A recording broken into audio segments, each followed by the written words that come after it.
At this hour, I'm Christina Aguayo in Dallas, and here are your top stories. Experts say that the judge in the Daniel Penny New York City subway chokehold trial contradicted his own rules after sending the jury back to deliberate on the second lesser count after they deadlocked on the most serious charge of second-degree manslaughter on Friday.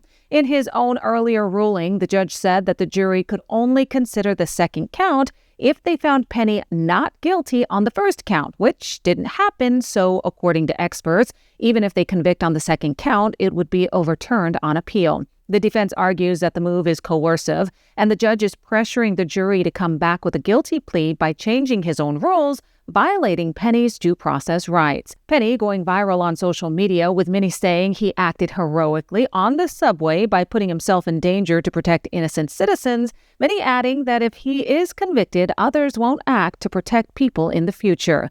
Penny has a long list of accolades stretching back to high school, where he was one of the top lacrosse players in Long Island. President Donald Trump is vowing to make immediate changes when he takes office on January 20th, including mass deportations, FBI reform, and pardons for January 6ers. Trump detailing his plans in an interview on Meet the Press, where he also said the January 6th committee should all go to jail. And Cheney was behind it, and so was Benny Thompson, and everybody on that committee. For what they did, honestly, they should go to jail. We're not touching Social Security, other than we might make it more efficient, but the people are going to get what they're getting. Okay, so the entitlements and off the table. And we're not raising ages or any of that stuff. Okay. But what I say to them is, I love you, and we're going to all work together, and we're going to bring it together. And you know what's going to bring it together? Success. The Biden-Harris administration has announced that they are giving another $1 billion in taxpayer-funded military assistance to Ukraine. This as Biden rushes to give as much money as possible to Ukraine before President Donald Trump takes office on January 20th. The latest package will include more drones and munitions for rocket systems that the U.S. has provided. While these weapons are said to be needed right now, they will be funded through a program that pays for longer-term systems to be put on contract, meaning the weapon systems purchased are intended to support Ukraine's future military capabilities, not make an immediate difference on the battlefield. Last month, U.S. Secretary of State Antony Blinken said, quote, President Biden has committed to making sure that every dollar we have at our disposal will be pushed out the door between now and January 20th. President Donald Trump is pushing Russian leader Vladimir Putin to act to reach an immediate ceasefire with Ukraine. Trump describes it as part of his active efforts as president-elect to end the war. He also said he would be open to reducing military aid to Ukraine and pulling the United States out of NATO. Ukrainian President Volodymyr Zelensky says any deal would have to pave the way to a lasting peace. The Kremlin's spokesman said Moscow is open to talks with Ukraine. Russian media is saying that ousted Syrian leader Bashar al-Assad has fled to Moscow and has received asylum from his longtime ally. The reports come hours after a rebel advance swept into Damascus to cheers and ended the Assad's family's 50 years of iron rule.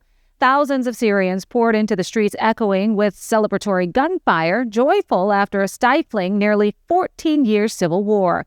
But the events raised questions about the future of the country and the wider region. The rebels face the daunting task of healing bitter divisions in a country still split among armed factions. An incoming state lawmaker in Missouri has introduced a bill that would give people $1,000 for reporting illegal migrants to authorities. State Senator-elect David Gregory's proposal will pay anyone whose tip leads to the arrest of an illegal migrant. It's called SB 72. It also creates the, quote, Missouri Illegal Alien Certified Bounty Hunter Program, which would allow local citizens to serve as bounty hunters for the purpose of finding and detaining illegal migrants in the state. Once convicted, illegal immigrants will no longer have access to public benefits paid for by our tax dollars.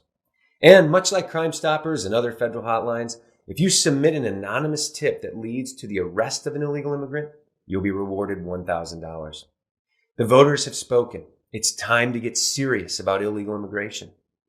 President Trump, Missouri will have dangerous illegal immigrants gift-wrapped and ready for deportation. The U.S. Department of Labor is investigating a popular meal service company for allegedly using illegal migrant children as part of their labor force.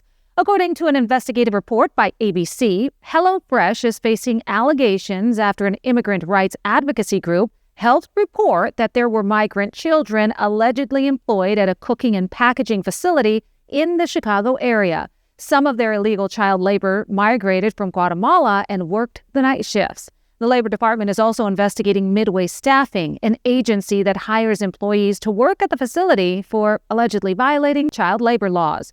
HelloFresh is the latest food supply firm to be accused of allegedly employing underage illegal migrants. The Department of Labor confirmed that they are indeed investigating both companies. Social media has erupted over President Donald Trump's dominating handshake with French President Emmanuel Macron at their meeting in Paris as both attended the reopening of the Notre Dame Cathedral. Many saying that Trump is back to dominating world leaders with just a handshake. Others jokingly showing pictures of a broken hand and Macron in an arm cast. Trump took the time to greet U.S. Marines stationed in France ahead of the reopening ceremony for the cathedral.